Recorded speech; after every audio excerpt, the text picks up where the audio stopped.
Rhoi alert fyny.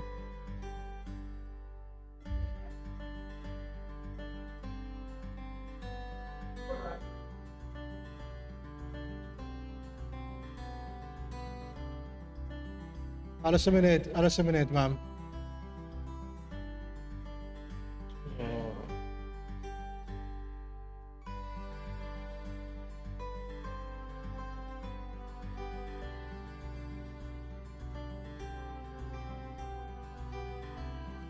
Un, dau, testing. Bore da. Just yn checko'r sain i weld os mae'r audio'n iawn. Un, dau. Bore da. Sut mae pethau'n swnio, Sam?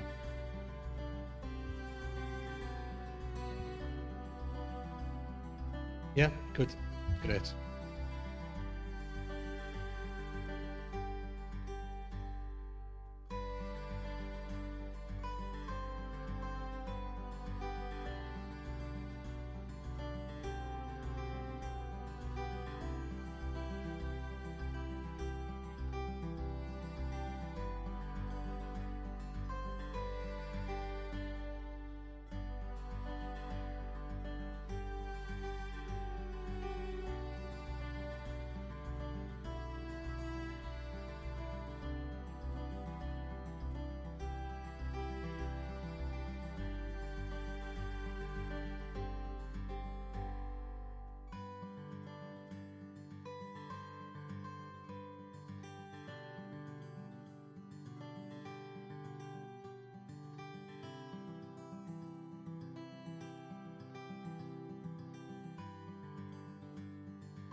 Well, bore da, good morning.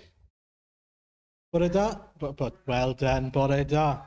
Welcome to the service today. Croeso i'r Oedfa heddi pen ych chi yma, neu os chi'n dilyn o gytre, if you're watching from home, welcome as well. It's great to be able to worship together. Let's just pray before we begin. Arglwydd Dduw, ni mor ddiolchgar i ti yn bod ni'n gallu dod at ein gilydd. Mae hi'n ddwrnod digon oer tu fas arglwydd, o'n ni'n gweddio y byddi di yn cnesu'n calonau ni eto heddi wrth i ni ddod at y ti, at dy air di, ac i dy adnabod i'n well. Lord, as we come together, we pray that you would warm our hearts with your word and with the experience of knowing you more and more. Help us to grow in love towards you. And we pray all of this in Jesus' name. Amen. Well, just quickly then, just in case you haven't seen the announcements, this week is, as usual, we have the prayer meeting on Wednesday at 6 o'clock in the vestry, and then the house group at 7:30 on the Thursday. And I'll explain in a minute a little bit more about the new series of studies that we have in the house group. But before then, let's listen to the first hymn together. Mor fawr yw cariad Duw y Tad, how deep the Father's love for us.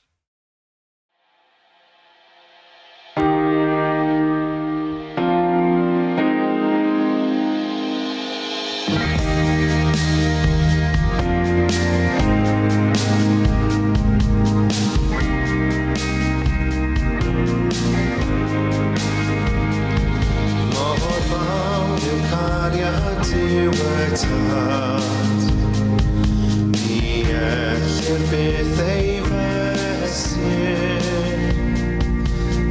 Roedd o ddef ei fab yn llawn, i achub gwael bechadyn.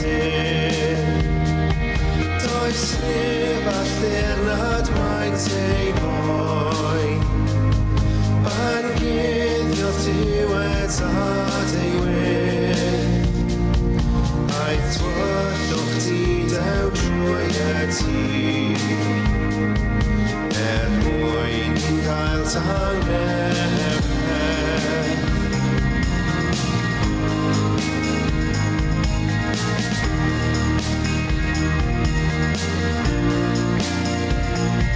Mor rhyfedd yw ei weld ar groes, yn marw ar Galfaria, a chlywed sgrech fy llais fy hun, yn gwawdio gyda dyrfa. Y bechod oedd y bicell fai, a'r hoelion tir a gwron drai. Ond clywais lais maddeuant tras, o'i enau glan yn asau.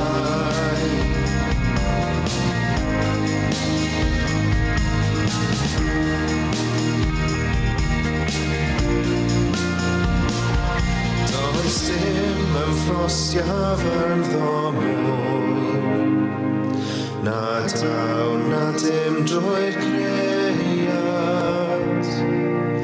Ymffrostio brafyn Iesu Grist, ei groesau at gyfodiad.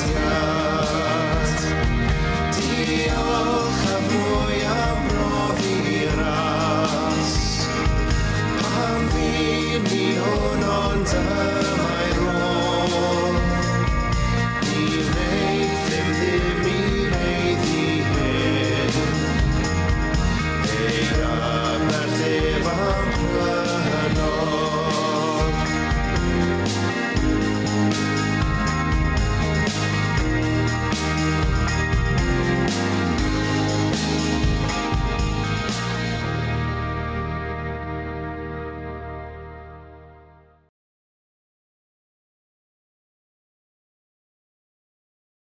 As I said earlier on, we are going to be starting a new series of studies as of this Thursday. in the house group, and those studies are going to be based on the book of Hebrews. And so hopefully it'll come up on the screen in a minute. Now, the series will be called Greater Than. Jesus is greater than. And we'll be looking at the first 10 chapters initially, leading up to Easter, looking at how Jesus is greater than, and it'll hopefully complement the series that we're doing in the sermons, looking at knowing Jesus. And so please pray about that. Please consider, if you're able to, again, to come and study with us. But along with that, we're going to change the dynamics of the Zoom meeting a little bit as well. So what we're going to do is we're going to start a little bit earlier than usual at 7:20 on a Thursday. And what we're going to do is we're going to have a time of fellowship, and just the idea is that you bring a coffee and you have a chat and just catch up with people, have some fellowship, because it's definitely something we're lacking on at the moment. And that's going to carry on from about 7:20 to about 7:45, and then the actual study will start at 7:45 onwards. So please think about coming along, and if you're unsure about sort of Zooms and being on Zoom and studying on Zoom, maybe at least try initially to come on and have a cup of tea and hear people chatting to each other, and just be able to see each other's faces and remind each other of what's going on in the world and how we can pray about each other. So just a little encouragement for us there. Okay, well, we're now going to turn immediately to our reading for today. Ni'n mynd i ddarllen gyda'n gilydd. A fi'n mynd i ddarllen heddi yn Gymraeg ac yn Saesneg. I'm going to read both in Welsh and English because the reading is short. The first one then is in Welsh and from verses 1 to 5 of John 17. Ioan 17, adnod 1 I 5. So I'll read firstly in Welsh, and then it'll come up again in English on the screen, and I'll read that in English. Wedi iddo lefaru'r geiriau hyn, cododd Iesu lygaid i'r nef, a dywedodd, o dad, y mae'r awr wedi dod. Gogonedda dy fab, mwyn i'r mab dy ogoneddu di. Oherwydd rhoddais di ddo ef awdurdod ar bob un. Awdurdod i roi bywyd tragwyddol I bawb yr wyt ti wedi ei rhoi iddo ef. A hyn yw bywyd tragwyddol, dy adnabod di, yr unig wir dduw. Ar hwnna anfonais ti, Iesu Grist. Yr wy fi wedi dogoneddu ar y ddeiar trwy orffen y gwaith a roddais I mi i'w wneud. Y nawr o dad, gogonedda di fy fi ger dyfron dy hun, a'r gogoniant oedd I mi ger dyfron cyn bod y byd. After Jesus said this, he looked towards heaven and prayed, Father, the hour has come. Glorify your Son, that your Son may glorify you. For you granted him authority over all people, that he might give eternal life to all those who you have given him. Now this is eternal life, that they know you, the only true God, and Jesus Christ, whom you have sent. I have brought you glory on earth by finishing the work you gave me to do. And now, Father, glorify me in your presence with the glory I had with you before the world began. Amen. Well, today then, we're looking at, again, the same series, the same theme of knowing Jesus. Ni'n edrych ar adnabod Iesu.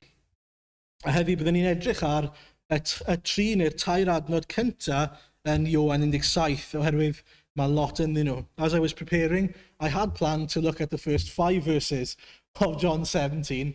There was so much stuff in there that I had to shorten it to only looking at the first 3 verses today. But we're going to be looking at this prayer over the next few weeks. Firstly then, let's look at what we've got here. Let's set the scene. This is a prayer. Jesus is praying. It's a conversation between Jesus and God the Father. But as we are on a journey to knowing Jesus even more and more, I think we see so much of Jesus and his person, his nature, when he prays, when he turns to his Father in prayer.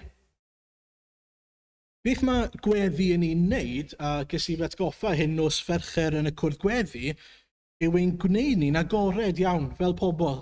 Mae'n dangos ein calonnau ni ac agwedd ein calonnau ni. Mae'n adlewyrchu yr hyn sydd y tu fewn i ni.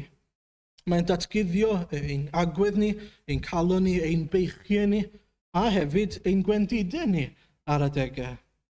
Mae'n siŵr mae dyna pam fod e'n gallu bod, a mae rhai yn ei chael ein anodd i weddio yn gyhoeddus. Mae'n ein gwneud ni yn vulnerable fel pobl.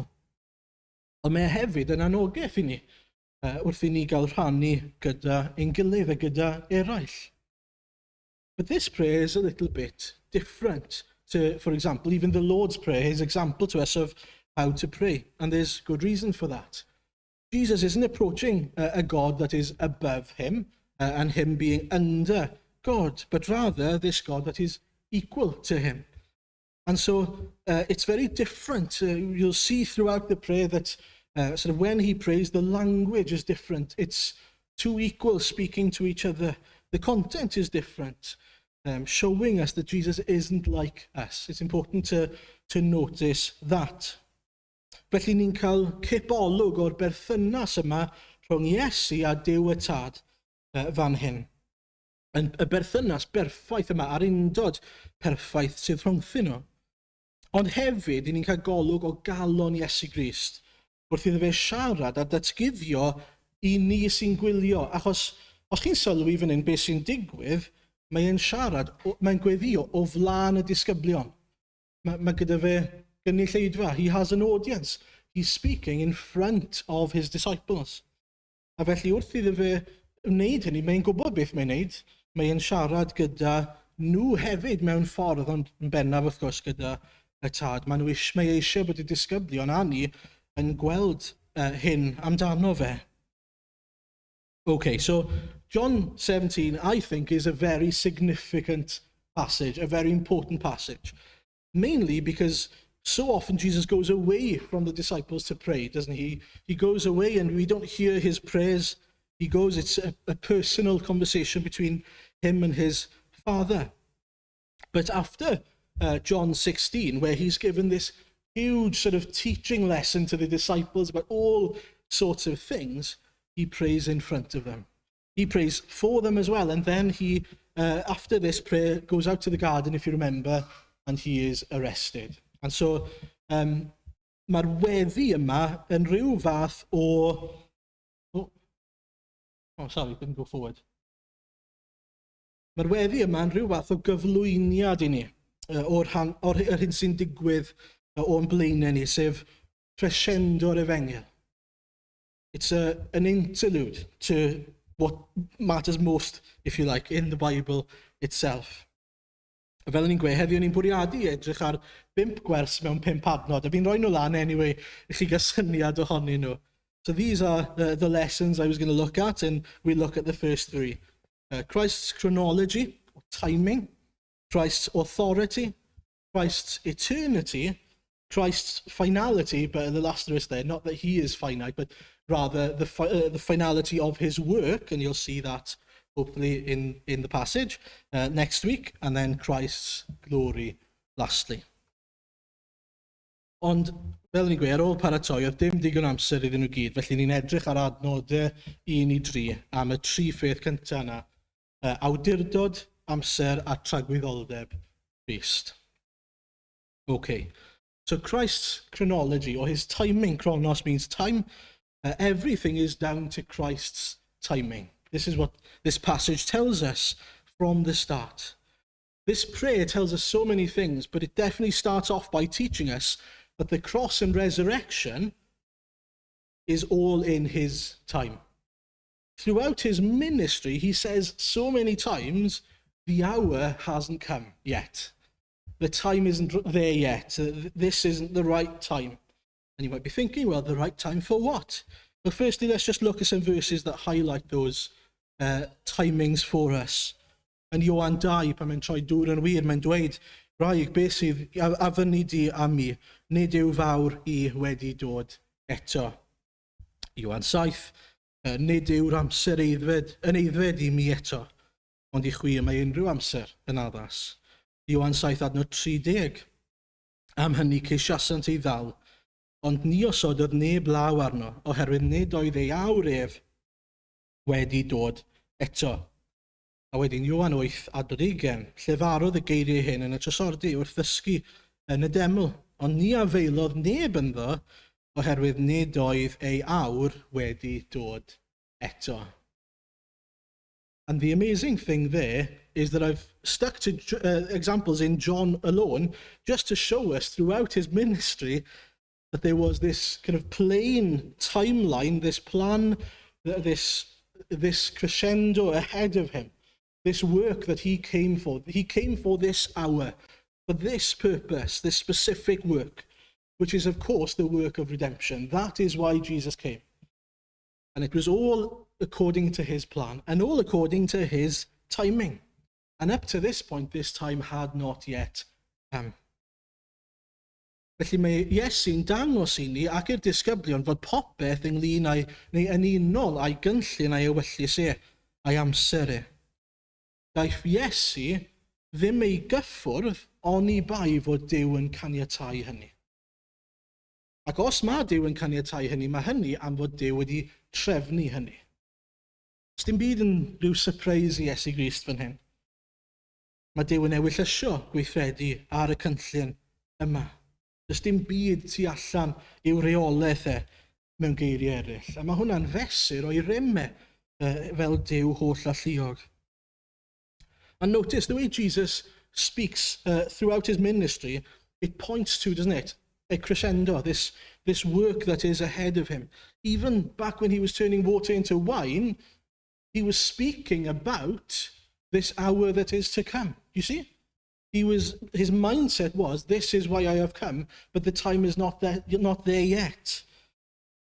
And so if now is not the time, it's not the time for the fulfillment of that thing, the redemption of his people, of course. And there will come a time for that purpose, for that fulfillment. Felly, Crist sydd yn datgan I ni, mae dyma yr amser yn yr adnod yma. Mae'r awr wedi dod. Nid y Phariseiaid sydd yn dweud, nid y gelynion sydd wedi dal Iesu a bod mewn rhyw fath o sioc, mae'n gwybod yn union beth sy'n digwydd. A tybed beth fyddai'n agwedd ni tuag at yr awr yma, os fydden ni yn sgidiau Iesu Grist.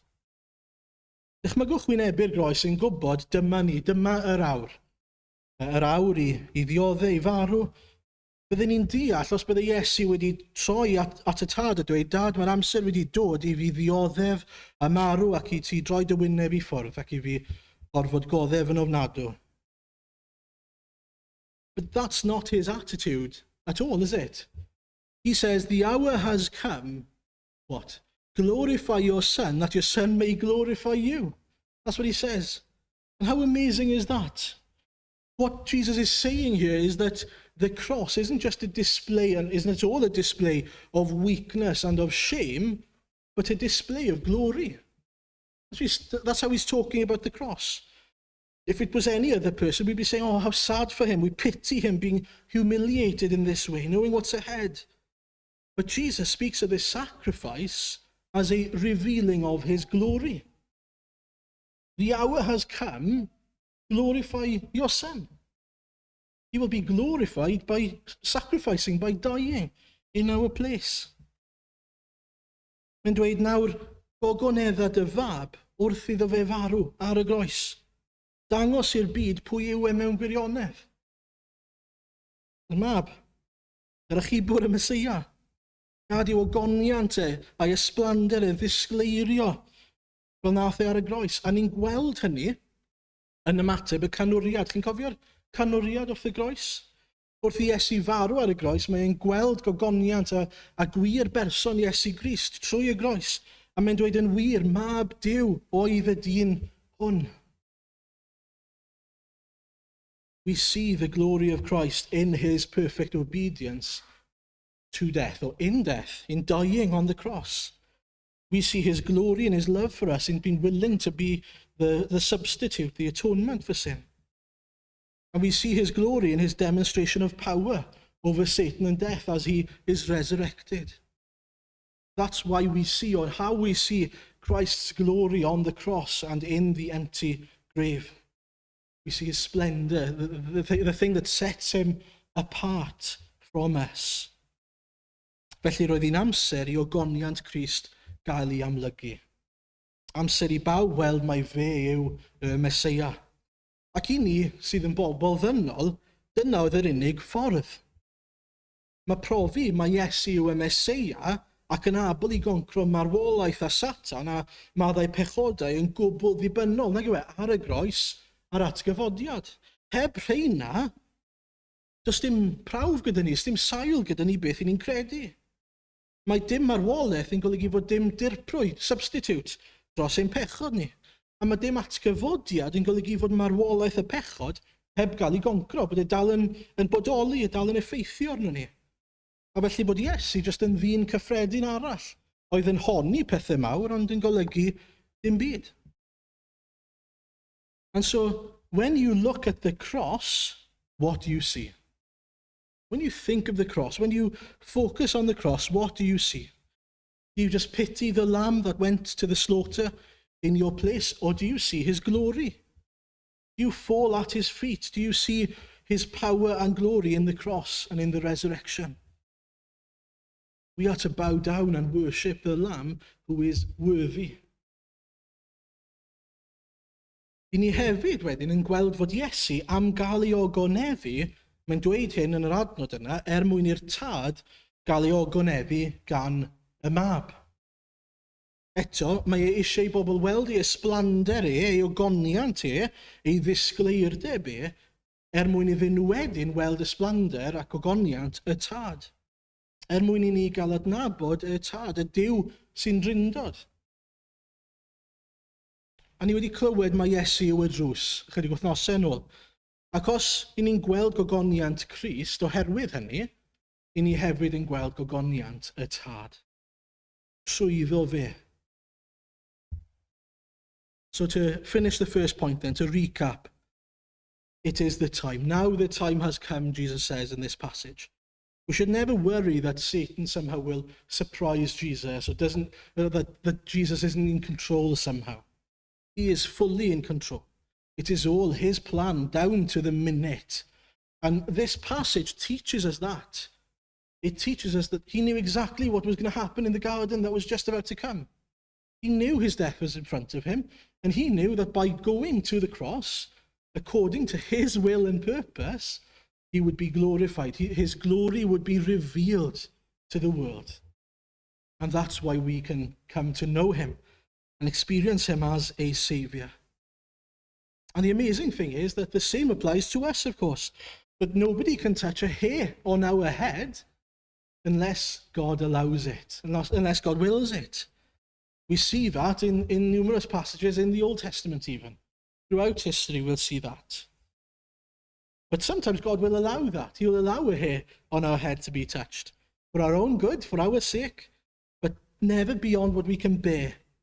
It's all about his plan, his timing, and revealing his glory. So that's the first point there.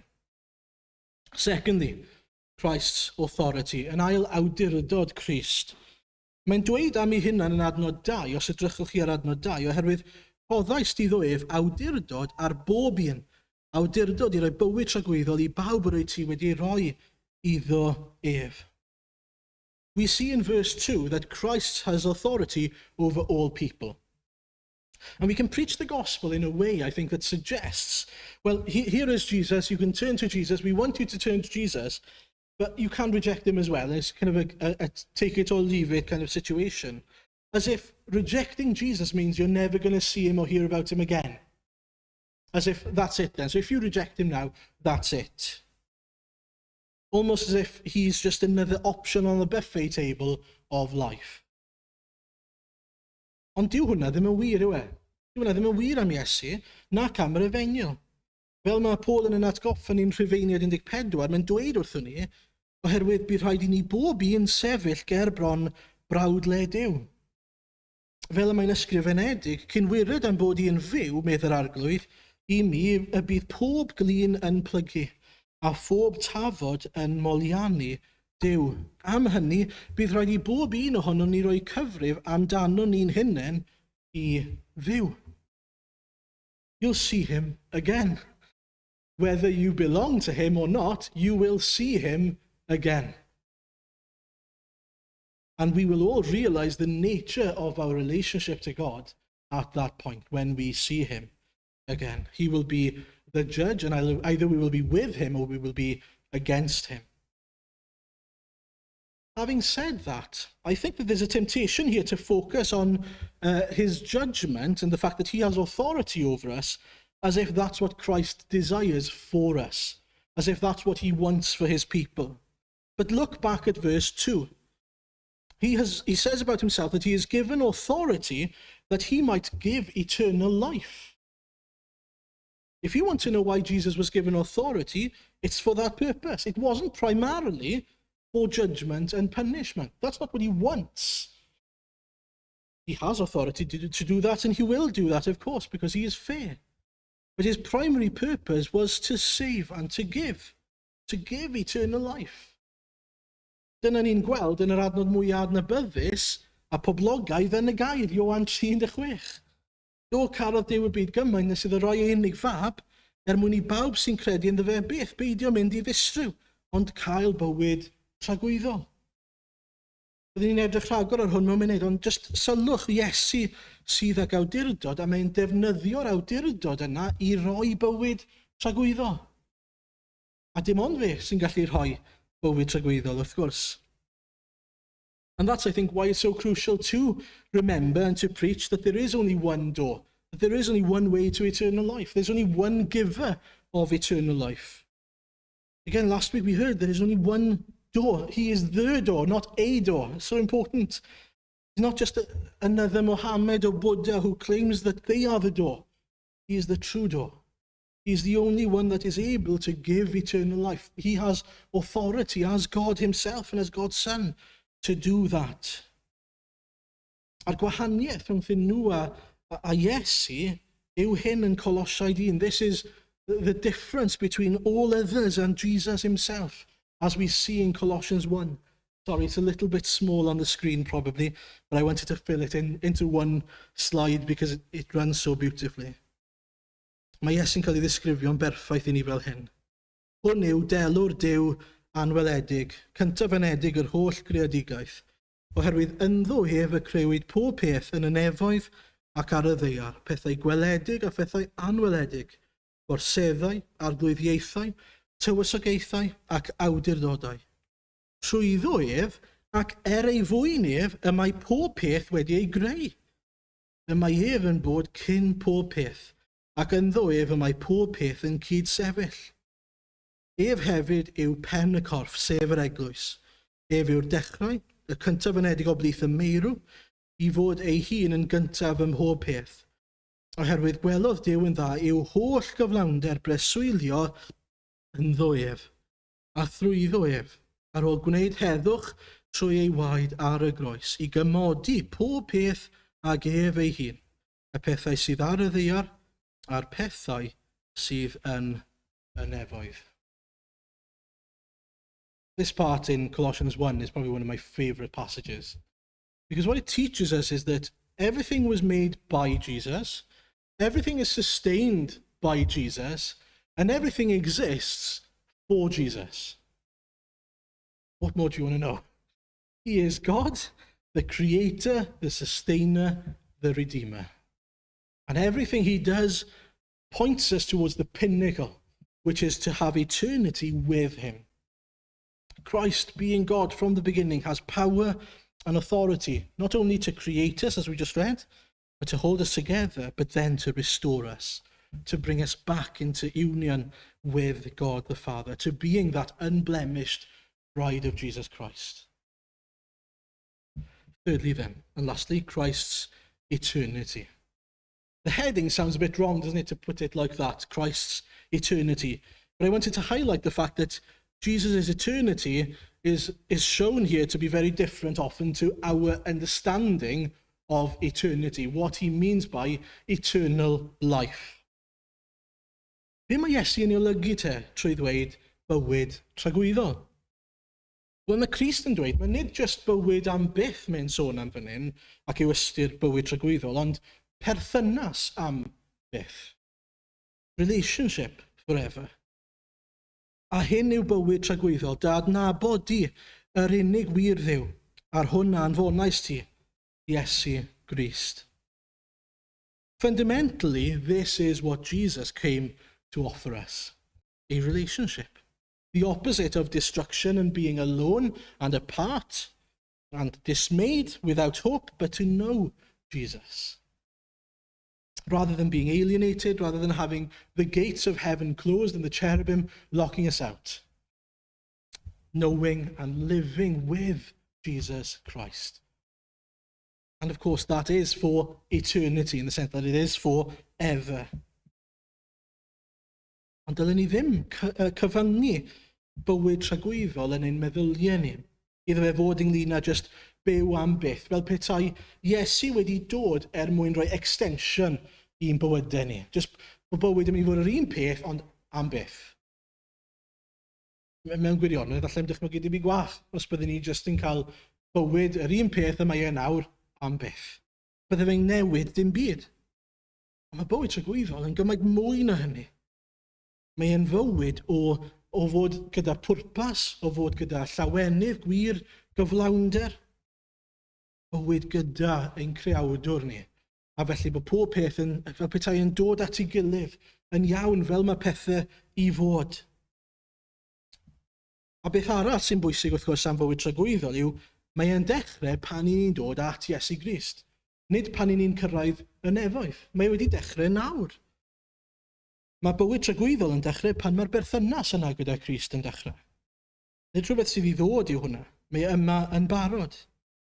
And the best way I can think of to describe that is as a sort of relationship of love. You don't fall in love with, well, hopefully, you don't fall in love with someone on the wedding day itself. Hopefully, you already love them. You already have committed to them. You already have declared your love for them. And this is just a public declaration and a celebration of your love when you get to the wedding. Showing, outwardly what already exists inwardly. And that in some way then describes what happens in our lives as Christians with Christ. The wedding feast is to come. The fulfillment of all things is to come. But until then, Jesus has already declared his love for us. And we've accepted it. We're already in that loving, kind relationship with him. And we can rest safely in that. We can enjoy that now. We're not waiting for something that's to come. We have peace now. We have joy now. We have fulfillment now. Yes, it is to some degree marred by the sin of the earth, but at the same time, he's still Jesus and he still speaks to me. He still knows me. He still guides me. What more would I want? Y hoff ran ni yn taith y Pererin, os chi wedi darllen gan John Bunyan, argymell i chi wneud os chi ddim wedi, yw pan mae'r baich mawr sydd ar ei gefn. Mae'r illustrated version yn gret os chi wedi darllen hwnna. Mae llun fel baich mawr di ar ei gefn.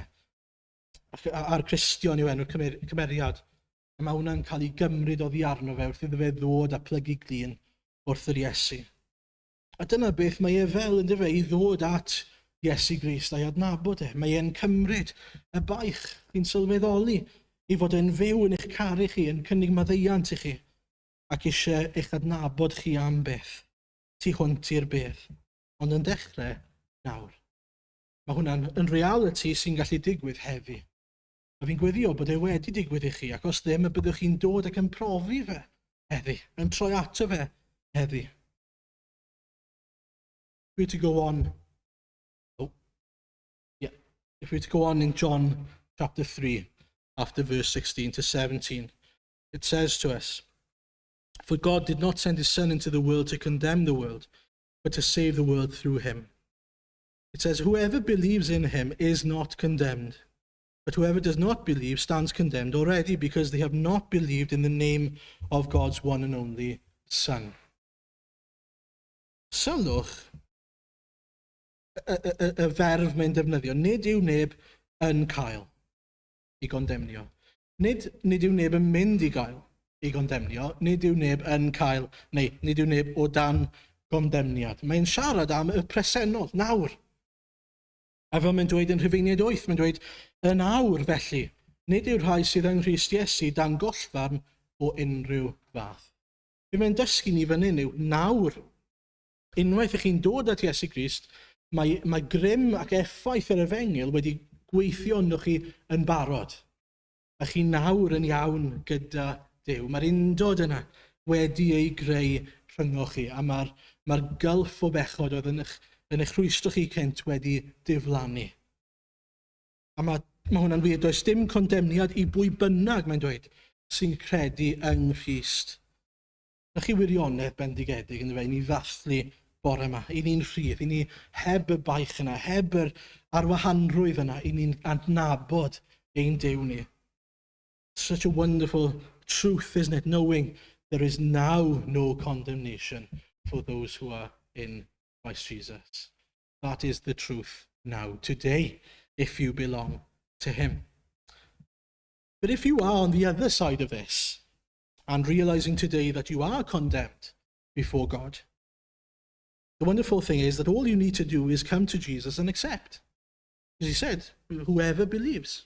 There's no condemnation for whoever believes. It's as simple as that. You can say, Lord, thank you for coming to rescue me from my sin.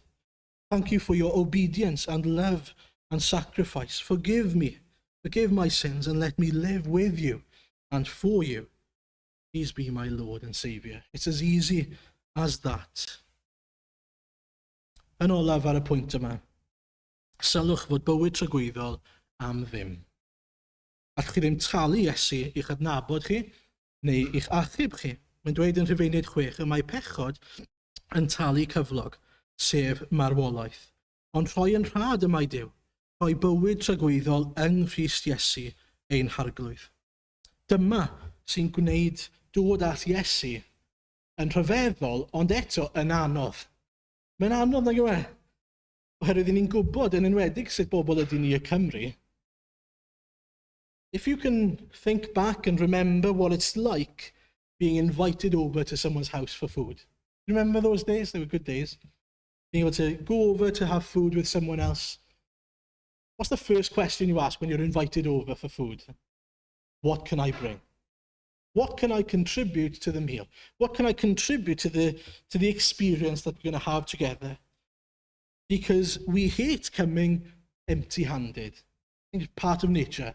We hate coming empty-handed because it means humbling ourselves to such a degree that we rely completely on someone else. But we need to acknowledge that when it comes to dealing with sins, there's nothing you can bring. There's nothing you can contribute. Falle'n bod ni'n gwybod na fedrwn ni gyfrannu y prif gwrs, ond ni eisiau dod â y diodydd, falle ni eisiau cyfrannu rhywbeth bach I ni deimlo fel bod ni'n cyfrannu rhywbeth tuag at y profiad. Ond nid fel na mae e gyda Iesu. Dim byd allwn ni gyfrannu. There's not a little side dish we can bring along to the gospel. No amount of works can contribute anything to your salvation. Jesus paid it all to Him I owe. But we can't contribute to it and we can't pay it off. Important that we remember that and learn that lesson. Felly molwch Iesu, diolchwch iddo fe am bob peth. Sylweddolwch mor hyfryd yw e bod e ddim yn dibynnu arno ni, bod ni wedi cael ein rhyddhau o'r baich yna. Chi bo, allai ddim dychmygu beth mae e fel y straen sydd ar fywyd rhywun sy'n meddwl bod pob peth yn dibynnu ar ei gweithredoedd nhw. Bod nhw'n meddwl, dim ond mod i'n ei digon I gyrraedd y nefoedd. Na chi fywyd tywyll, na chi fywyd trwm. Diolch i'r arglwydd bod ni ddim yn byw y bywyd yna. Diolch i'r arglwydd bod ni'n rhydd I fyw. Ie, bywyd o weithredoedd da, ond nid mwyn cael ein achub, ond oherwydd ein bod ni eisoes yn gwbl ddiogel yn ei ddwylo fe. I think that's the most wonderful thing about this, is knowing that Jesus has paid it all for us and nothing depends on us. Our salvation isn't down to us, and we can live a free life, a joyful life because of that. We can live a life of good works knowing that it's not paying for our salvation. It's in response to it. Such a wonderful truth. So we praise the Lord for the freedom he's given us, that he's taken the weight of the law off our shoulders, and he's allowed us to sing Amazing Grace, how sweet the sound that saved a wretch like me. Felly ni'n gorffen gyda hyn. Dyw achubiaeth ddim ynglyn â beth fedrwn ni gyfrannu, neu pa mor dda i ni wedi wneud, neu ynglyn â cael estyniad bywyd. Mae ynglyn â adnabod Iesu Grist. Mae'n rhywbeth allwn ni brofi heddi, nawr. A gallwn ni wneud hynny fel plentyn bach, fel person ifanc neu fel rhywun hŷn. Sym os pwy ydych chi, dyw e ddim yn rhy gynnar a ddim yn rhy hwyr, i ddod a profi bywyd tragweddol yn rhodd i chi nawr. Mae'n golygu cydnabod Iesu'n fyw a cydnabod bod yr efengyl yn wir. Ein bod ni'n credu fel i ni wedi clywed, that we believe, as we've heard today, that he is sovereign, that everything is down to his timing, and it was his plan to come down to earth to save his people. That was the crescendo, his purpose. Secondly, that he has authority to give eternal life. That we go to the source, the true door. That he created you and sustains you even now. But that everything as well is for him. That everything throughout history is pointing us to eternity face to face with Jesus. That great feast, and that's the third point, that he is inviting you and me to know him and to share in this great wedding banquet. And if you already have, rejoice. If you have come to him, the relationship has begun. You are enjoying eternal life with him. Life in freedom, joy, peace, with the burden of sin lifted off. Felly llawenhewch. Ac eto rhyfeddwch at ei ogoniant e, ei rime, ei awdurdod e, a'i barodrwydd ein achub ni. I fi, hwnna, mae'n rhyfeddol nag yw e, bod e eisiau nabod ni. Bod e eisiau nabod fi, achos fi'n nabod fi, a fi'n gwybod sa'n siŵr ydw i werth fod nabod. Ond beth sy'n rhyfeddol wrth gwrs yw i Iesu, mae pob enaid yn werthfawr. Every single soul matters to Jesus Christ. For his name's sake. Amen. Well, let's pray and worship him together. Heavenly Father, we thank you so much for what we have just looked at in your word. We thank you for the words of Jesus Christ himself, that in front of his disciples, he wanted them to know, and he wants us to know all these true things, that everything is down to his timing, that he knew what was going to happen in that garden, that he knew that the time had come for him to be arrested and crucified as a sacrifice for our sin. What an amazing truth that is. We thank you more than that, that as he viewed the cross, he saw that he would be glorified, that he would be revealed as the true Messiah. We thank you that we have seen that for ourselves. If there's anyone today watching or here who hasn't yet come to that point, we pray, Father, that you would reveal your glory to them today, now. Lord, we thank you that we are never too young to come and never too old to come and experience knowing you, seeing your glory and accepting your glory, accepting your forgiveness, accepting all the things that come through a relationship with you. And we pray, Father, for anyone who's watching, that they might experience those things even now, today, the beginning of eternal life. And we pray, Father, that you'd remind us, as we were reminded today, Father, that eternal life is not just an extension of life, as it were, that life is just going to carry on going as it is now. But so much more than that, that eternal life has already begun for those who are in a relationship with you, Father, who know you, knowing that you are now our great shepherd, and knowing that that relationship will continue, that it continues beyond the grave, and it continues, yes, for eternity. But Lord, it is about the quality of that life. It's about the abundance of life, not just about the time it lasts for.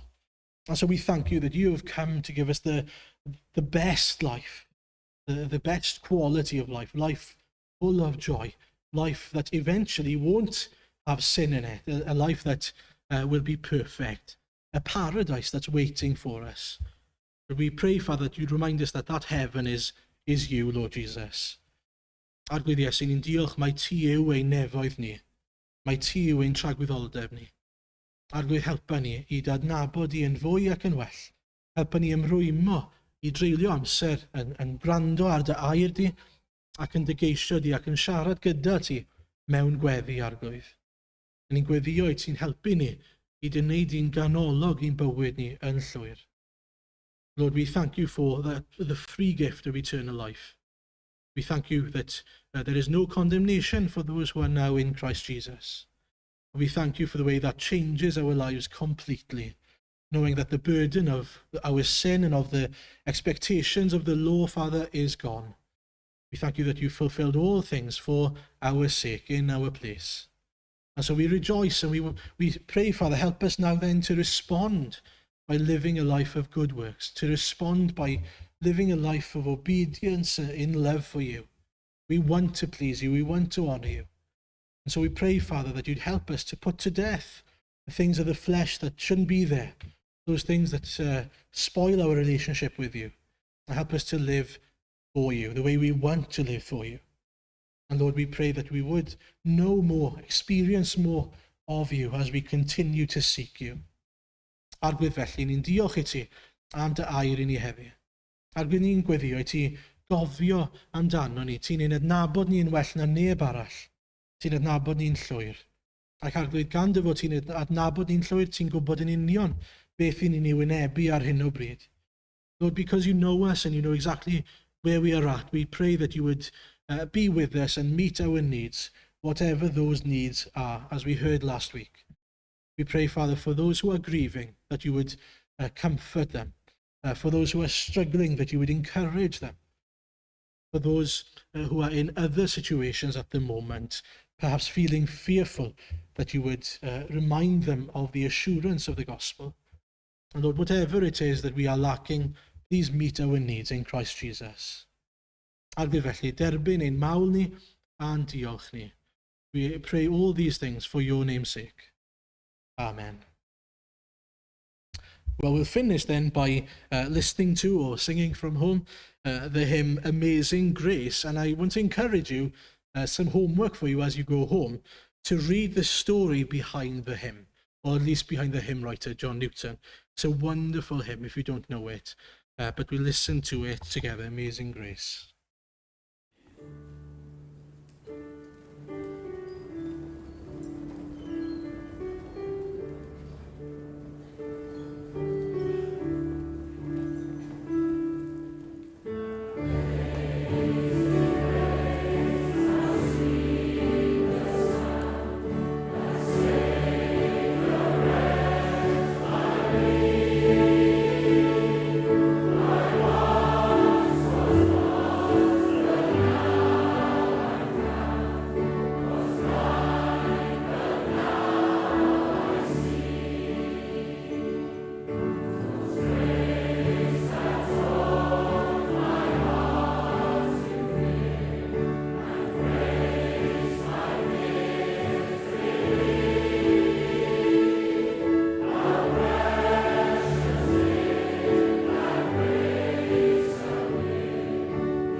So, Lord, we thank you for your word to us again today. We thank you.